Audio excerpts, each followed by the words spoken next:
Halo, kembali lagi bersama saya Om Silent dalam acara Bibos, belajar bersama Om Silent. Dan di kesempatan video kali ini, ya, saya akan membahas tentang suatu mindset, ya, atau mungkin kadang kita sering berpikir bahwa, loh, kok kayaknya setiap angka atau saham ini tembus angka-angka yang akan kita bahas nanti, kenapa ya kok sahamnya langsung turun? Kenapa sahamnya langsung kepentok dan sebagainya. Nah, angka-angka ini sebenarnya bukan angka keramat, ya, bukan angka sakti, bukan angka dukun, tapi memang angka-angka ini sering disebut sebagai angka psikologis. Nah, kenapa bisa muncul angka psikologis? Ya, nah, so tanpa panjang lebar, do you wanna be boss? Let's watch Be Boss. What do you want? You want to be boss?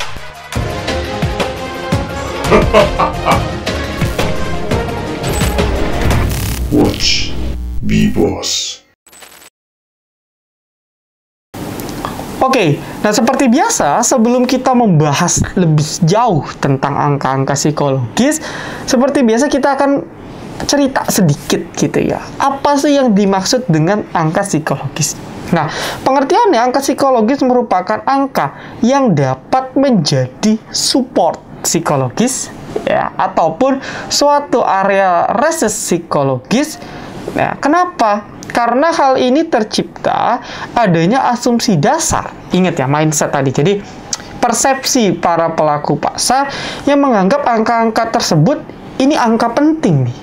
Ya, kayak tadi yang saya cerita di awal, kayaknya setiap saham tembus angka ini pasti kempes, pasti kepentok, gitu ya. Dan ini yang dijadikan muncul yang namanya angka psikologis. Nah, tapi balik lagi, analisis teknikal itu bukanlah analisis dari feeling, ya. Semuanya ada reason. Nah, di video ini kita akan membahas reason dan angka-angka apa aja sih yang biasanya bisa kita pakai sebagai angka support psikologis ataupun resisten psikologis. Ya, dan langsung aja kita bahas dulu. Yang pertama, angkanya berapa aja? Ini pasti banyak ditanya. Ya, kalau ditanya angka, semua angka itu penting. Ya, 10, 50, 51, 52, sampai 100, 1000, 5000, sampai harga tertinggi emiten 40.000 pun sama sebenarnya. Nah, cuman angka-angka psikologis ini, balik lagi, karena namanya psikologis, biasanya, ya, angka-angka yang nominalnya bulat, gitu ya, genap bulat, seperti contoh, ya, angka 100, 200, 300, 400, 500, dan seterusnya. Atau 1000, 2000, 3000, 4000, 5000, 6000, 7000, dan seterusnya. Nah, angka-angka ini biasanya, tidak selalu ya, biasanya menjadi angka-angka yang bisa kita pakai sebagai area titik support, gitu ya, penentuan support ataupun penentuan sebagai suatu resisten psikologis. Ya, nanti saya akan kasih satu contoh, gitu ya, bagaimana cara kita tahu ini angka psikologis atau bukan. Biasanya pelaku pasar sudah mengetahuinya terlebih dahulu. Oke, ya. Nah, jadi angka-angka bulat ya. Jadi teori dasarnya angka-angka yang sifatnya bulat, ya, yang sifatnya bulat itu bisa diasumsikan sebagai angka psikologis. Nah, tapi balik lagi, seperti yang saya cerita, bahwa ada dasarnya. Ya, jadi analisis teknikal bukan, kayaknya feeling setiap orang asumsi angka 100 itu keramat. Enggak, ada alasannya. Ya, dan di sini sebenarnya kita akan bahas ya. Jadi trikinya itu di sini. Ya, ada trikinya sebenarnya angka-angka psikologis yang tadi 100, 200, 300, 400 dan seterusnya. Itu nggak salah, tapi sebenarnya ada angka spesifik. Ya, ada angka spesifik psikologis yang benar-benar psikologis, gitu ya. Yang mana angka-angka ini merupakan, ya, perpindahan awal atau perpindahan suatu fraksi. Nah, ya, buat yang belum tahu fraksi bisa googling dulu, atau mungkin jika ada kesempatan kita akan buat di episode yang terpisah. Tetapi ya, pengertian fraksi ialah perpindahan saham, ya, pergerakan harga saham dari satu tik ke tik berikutnya. Contoh, ya, dengan menggunakan bantuan dari tabel ini, kita bisa perhatikan ialah kelompok harga saham yang berada di 50 sampai 200, pergerakannya itu satu-satu. 50 ke 51, 51 ke 52, dan seterusnya sampai di 200. Ya. Nah, berikutnya seterusnya 200 500 pergerakannya 2, 202, 204 dan seterusnya. 500 ke 2000 geraknya 5, ya. Jadi 505, 510, 15, 520 dan seterusnya sampai 2000. 2000 ke 5000 itu naiknya 10, 2010, 2020 dan seterusnya. Terakhir di 5000 naiknya 5025, 5050, 5075 dan seterusnya. Ya, ini ilmu dasar yang mungkin kadang kita juga lupa. Nah, kenapa di tabel ini? Ya, kalau kita perhatikan di tabel ini, ya, angka-angka seperti 200, 500, 2000 dan juga 5000 ini merupakan angka-angka perpindahan fraksi yang tadi saya sebutkan di awal. Gitu ya. Jadi, ketika perpindahan dari 200 ke 500, psikologisnya biasanya akan terjadi rejection dulu. Bukan berarti nggak bisa tembus. Bisa. Tapi akan terjadi rejection. Kenapa? Karena contoh, ya, awalnya kita cuman misalnya dari 199 ke 200. Kita beli cuman selisih 1 perak. Tapi ketika pindah ke 200 ke 202, kita akan ngeluarin uang 2 kali lipat. Karena kita belinya dari 200 langsung ke 202, bukan ke 201. Sehingga yang terjadi ialah biasanya akan terjadi pertempuran dulu antara buyer dan seller. Ya, bandar yang punya barang atau kita yang udah posisi profit buru-buru jual, ya, bandar yang mau goreng biasanya dia akan HK stop sampai 200. Karena kalau dia HK lebih dari 200, dia akan ngeluarin cost yang lebih besar karena sudah perpindahan fraksi. Gitu. Dan trikinya sebagai seorang let's say seorang scalper gitu ya, atau kita sebagai seorang day trade, swing, terserah, ketika kita mau menjual saham, seringkali angka-angka psikologis ini kita bisa manfaatkan untuk penentuan titik jual. Contoh, saya sudah punya posisi emiten A di harga 100. Di harga 180 deh. Emitennya sekarang lagi posisi di menuju 200. Nah, kita bisa memanfaatkannya jual di bawah angka psikologis tersebut. Di berapa? 199. Karena biasanya jumlah offer di area 200 ke atas itu biasa akan jadi tebal.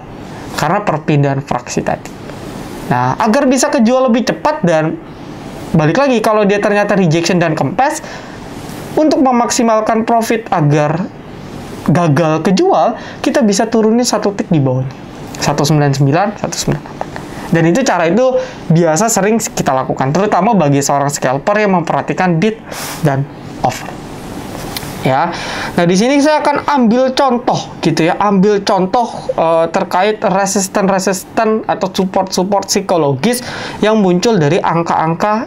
Yang pertama, ya, kita ambil contoh adalah resisten 5000. Tadi kan 5000 itu perpindahan fraksi dari 10 ke 25. Ya, nah, kalau kita perhatikan BSSR ini sempat menyentuh 5000. Kebetulan ada satu klasik support sebagai highest di sini. Dia tembus dikit, besok kempes langsung kepentok. Jadi simple. Resistnya di berapa? Oh, 5000. Kenapa? Psikologis perpindahan fraksi. Kalau resist psikologis didukung dengan klasik support yang memang klasik resisten yang memang kuat, maka area resisten tersebut makin kuat lagi. Jadi di-combine makin kuat lagi. Gitu ya.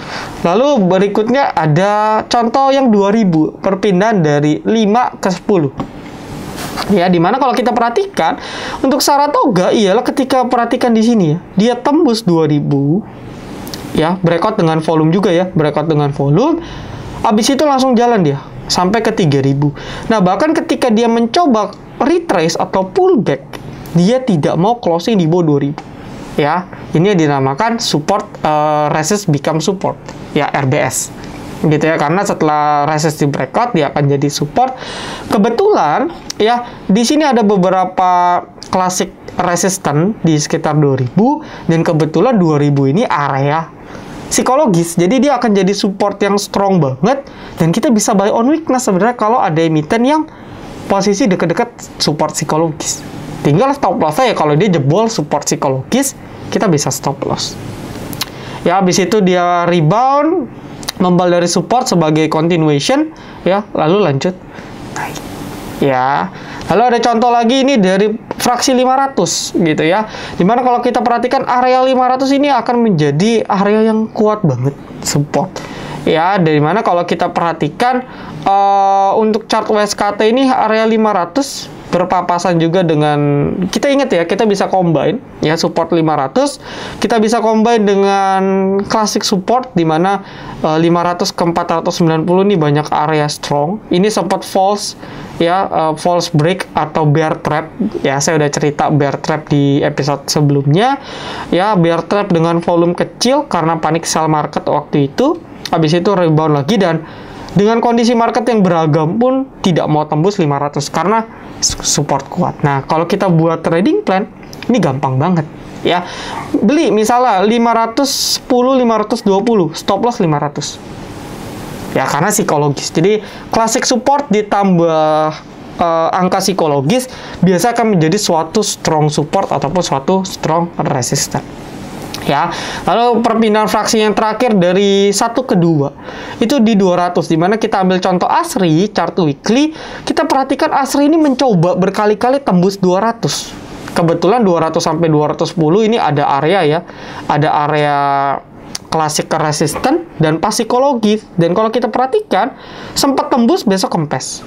Ini deket-deket kempes. Yang di sini udah mau nyentuh, udah 197, 196 kempes. Kenapa? Psikologis. Tapi ingat, psikologis bukan berarti nggak bisa ditembus. Cuman biasanya ada rejection dulu sebelum dia lanjut breakout. Dan biasanya kalau terjadi breakout, itu harus didukung dengan volume banget untuk memastikan, oke, ini beneran breakout. Ya, dan ingat, kalau resisten tersebut di breakout dengan volume, ya maka potensial dia untuk naik gitu ya akan lebih besar ke depannya. Gitu.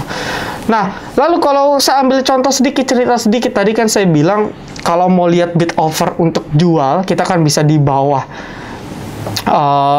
satu tick lah, satu tick di bawah angka psikologis, atau ya kalau kita copet-copet bid offer gitu ya, kita lagi copet, kita bisa dijadikan angka support psikologis sebagai stop loss. Salah emiten A, kita stop loss di 200, itu bisa. Atau kayak contoh PNLF nih ya, PNLF lagi digoreng gitu, Anda perhatikan ya, offernya ini kan 18.000, 13.000, 10.000. Tiba-tiba ketika perpindahan fraksi di 500, 505, 510, tiba-tiba tebel. Kenapa? Karena perpindahan fraksi menyebabkan kita untungnya lebih gede. Anda jual di 500 ya, teman-teman jual di 500 untuk PNLF, di 505 dengan Anda jual di 498 itu kan selisih 7 poin.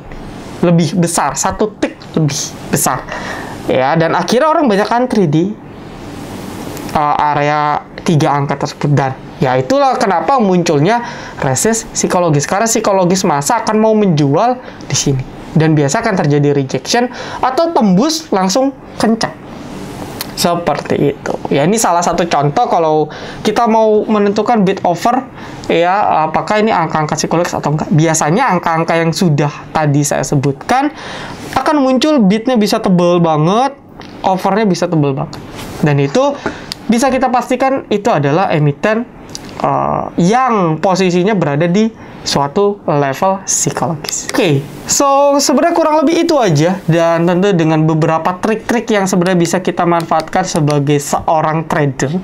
Ya, jadi sekarang kita udah tahu nih, dan kita udah nggak kaget lagi terkait support-support atau resisten-resisten psikologis ya, dan kita bisa manfaatkan ke depannya agar menghasilkan profit yang lebih besar lagi nantinya.